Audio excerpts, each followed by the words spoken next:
तो पेश करते हैं श्रीमद् भगवद गीता का एपिसोड 46 अध्याय 9 परम गुह्य ज्ञान। आप सबके पसंदीदा यूट्यूब चैनल गीता ज्ञान बाय एसके सर के माध्यम से। हरे रामा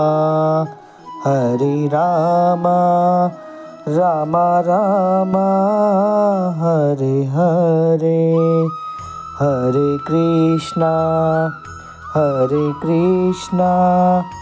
कृष्णा कृष्णा हरे हरे।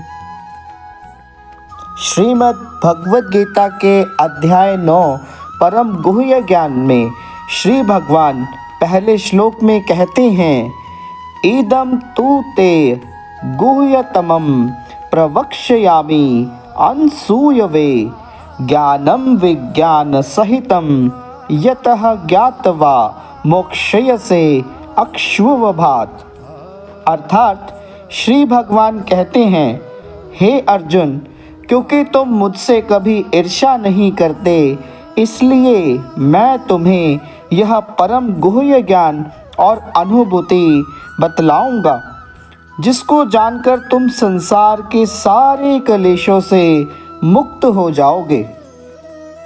सच्चे भक्त परमेश्वर की सेवा में निरंतर लगे रहते हैं।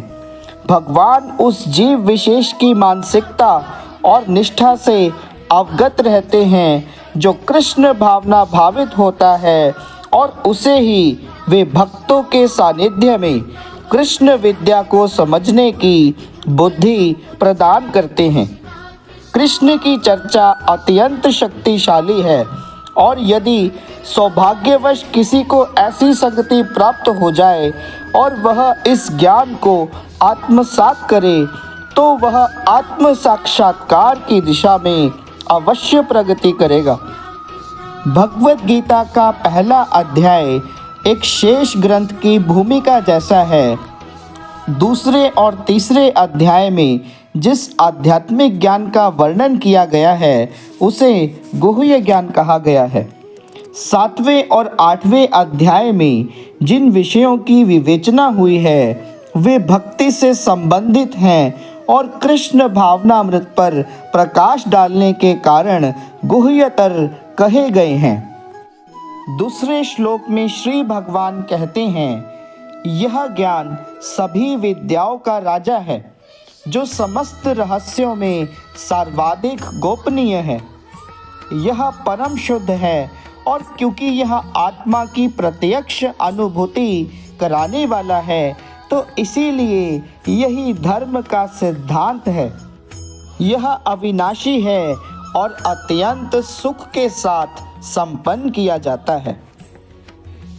जैसा कि 7वें अध्याय के 28वें श्लोक में बताया गया है कि जो व्यक्ति समस्त पाप कर्मों के फलों का अंत करके भौतिक जगत के द्वंद्वों से मुक्त हो जाता है, वह भगवान कृष्ण की भक्ति में लग जाता है।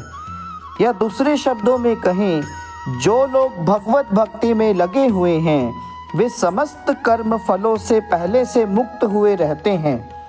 और इसीलिए जो लोग भगवत भक्ति में रत हैं, उनके सारे पाप कर्म चाहे फलीभूत हो चुके हों, सामान्य हो या बीज रूप में ही हों, पूरी तरह से नष्ट हो जाते हैं।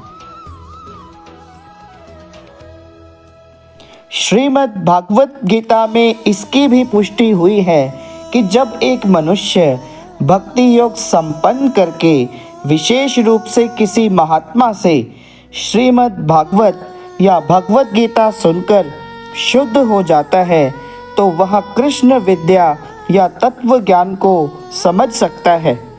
जब मनुष्य का हृदय समस्त व्यर्थों की बातों से रहित हो जाता है, तो वह यह समझ सकता है कि ईश्वर क्या है। इस प्रकार से भक्ति योग या कृष्ण भावनामृत समस्त विद्याओं का राजा और समस्त गुह्य ज्ञान का राजा है। यह धर्म का शुद्धतम रूप है और इसे बिना कठिनाई के सुखपूर्वक संपन्न किया जा सकता है। तीसरे श्लोक में श्री भगवान कहते हैं, हे परंतप, जो लोग भक्ति में श्रद्धा नहीं रखते वे मुझे प्राप्त नहीं कर पाते और इसी कारण से वे इस भौतिक जगत में जन्म मृत्यु के मार्ग पर वापस आते जाते रहते हैं। कृष्ण भावना भावित व्यक्तियों की 3 कोटियां हैं। तीसरी कोटि में वे लोग आते हैं जो श्रद्धा से विहीन हैं और यदि ऐसे लोग ऊपर ऊपर से भक्ति में लगे भी रहें तो भी उन्हें सिद्ध अवस्था प्राप्त नहीं हो सकती। संभावना यही है कि वे लोग कुछ काल के बाद स्वयं नीचे गिर जाते हैं। वे भले ही भक्ति में लगे रहें किंतु पूर्ण विश्वास और श्रद्धा के अभाव में कृष्ण भावनामृत में उनका लगा रह पाना बहुत ही मुश्किल है। दूसरी कोटि में वे लोग आते हैं जिन्हें भक्ति शास्त्रों का ज्ञान नहीं है, लेकिन उनकी यह दृढ़ श्रद्धा है कि कृष्ण भक्ति सर्वश्रेष्ठ मार्ग है और इसीलिए वे इसे ग्रहण करते हैं। और प्रथम कोटि में वे लोग आते हैं जिनके गुमराह होने का प्रश्न ही नहीं उठता।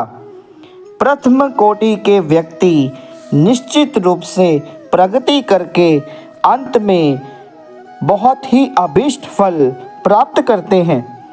तृतीय कोटि के व्यक्ति को यह श्रद्धा तो रहती है कि कृष्ण की भक्ति उत्तम होती है, लेकिन भागवत और गीता जैसे शास्त्रों से उसे कृष्ण का पर्याप्त ज्ञान प्राप्त नहीं हो पाता। श्लोक 4 में श्री भगवान कहते हैं, मया ततम एदमं सर्वं जगतः अव्यक्त मूर्तिना मत्स्थानि सर्वभूतानि न च अहम तेषु अवस्थितः। अर्थात यह संपूर्ण जगत मेरे अव्यक्त रूप द्वारा व्याप्त है। सभी जीव मुझ में हैं किंतु मैं उनमें नहीं हूँ। भगवान श्री कृष्ण के नाम, यश, लीलाओं आदि को भौतिक इंद्रियों से नहीं समझा जा सकता। जो समुचित निर्देशन से भक्ति में लगा रहता है उसे ही भगवान का साक्षात्कार हो पाता है। श्रीमद् भगवद गीता के अध्याय 9 के श्लोक 5 में श्री भगवान कहते हैं कि मेरे द्वारा उत्पन्न सारी वस्तुएं मुझ में स्थित नहीं रहती।